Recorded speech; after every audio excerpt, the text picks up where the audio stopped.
Olá, eu sou o pastor Claudinei e trago mais uma vez uma mensagem da Palavra de Deus para você, dando continuidade ao outro vídeo que eu estava falando a respeito sobre quem é predestinado, se é o indivíduo ou a igreja. Eu creio que é a coletividade, é a igreja, assim como era também Israel na Velha Aliança. Então, Epístola de Paulo a Tito, no capítulo 2, a partir do versículo 11, diz assim: porque a graça de Deus se manifestou salvadora a todos os homens.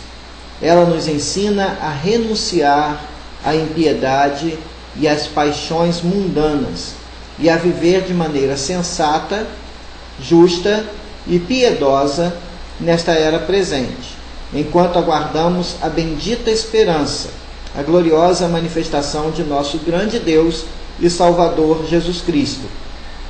Ele se entregou por nós, a fim de nos redimir de toda a maldade e purificar para si mesmo um povo particularmente seu, dedicado à prática de boas obras. É isso que você deve ensinar, exortando-os a arrepender e repreendendo-os com toda autoridade. Ninguém o despreze. Ok, então vamos falar um pouquinho sobre isso aqui. Bem, esse texto para mim é um dos textos preferidos da Bíblia, porque eu entendo por esse texto que Deus, na sua infinita misericórdia pelo homem, porque Ele amou o mundo, não o sistema mundo pecaminoso, mas as pessoas do mundo, amou os habitantes do mundo, as criaturas que Ele fez, e por amar esse pecador, esse homem que estava distante dele e que não podia acessá-lo, Ele abriu mão do seu filho na cruz do Calvário para derramar seu sangue puro. O inocente, aquele que não tem pecado, se fez pecado por nós. A grande discussão é: será que Jesus morreu por todos os homens e, portanto, o seu sangue havia mérito para salvar a todo e qualquer ser humano em todos os tempos e épocas? Eu creio que sim. Há aqueles que pensam que a salvação era dirigida a um pequeno grupo de escolhidos e que justificam esse fato dizendo que o homem não tinha direito a ter acesso a Deus. Então, se ele escolher alguns entre os muitos, ele escolher alguns poucos, é direito dele como Deus. É um ponto de vista calvinista. Eu não sou calvinista e nem penso como isso, porque a palavra de Deus me direciona a entender que a graça de Deus se manifestou salvadora a todos os homens. A todos os homens. Então, aqueles que não são salvos são homens também. Então, portanto, a graça ela é abrangente e é universal. Mas aí essa graça abrangente e universal, ela se manifesta de duas maneiras no meu modo de entender. Ela se manifesta primeiro trazendo consciência ao homem do certo e do errado. O homem não salvo, o homem que não tem comunhão com Deus, o homem que não foi salvo, tem no seu coração implantada a lei que diz o que é certo e errado.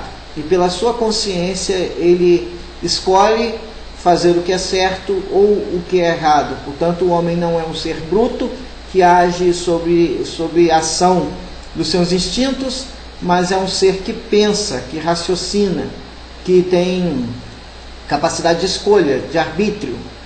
E essa capacidade de arbítrio do homem pecador, ela é deturpada pelo pecado e pelo inimigo, que faz com que ele se torne, então, um ser inclinado ao mal. Tudo bem, mas quando a graça de Deus ela alcança a vida de alguém, e aí a ação do Espírito Santo, esse alguém é tocado quando ouve a mensagem e recebe a oportunidade de crer. A sua mente é aberta, o seu entendimento é aberto, não por si mesmo, mas pelo Espírito Santo que o abre. E ao abrir esse entendimento, o homem escolhe entre seguir a Deus ou não seguir. Por isso essa graça se manifestou salvadora a todos os homens, ensinando a renunciar à impiedade e às paixões mundanas e a viver de maneira sensata, justa e piedosa nessa era presente, enquanto aguardamos a bendita esperança e a gloriosa manifestação de nosso grande Deus e Salvador Jesus Cristo. Então essa graça ela se manifesta de uma forma assim: o sujeito ouve, crê, o indivíduo faz opção por Jesus E então essa graça começa a trabalhar. É o Espírito Santo trabalhando na vida daquele que aceitou, para que ele seja uma nova criatura. E então ele pode progredir nessa fé, como ele pode retroceder nessa fé.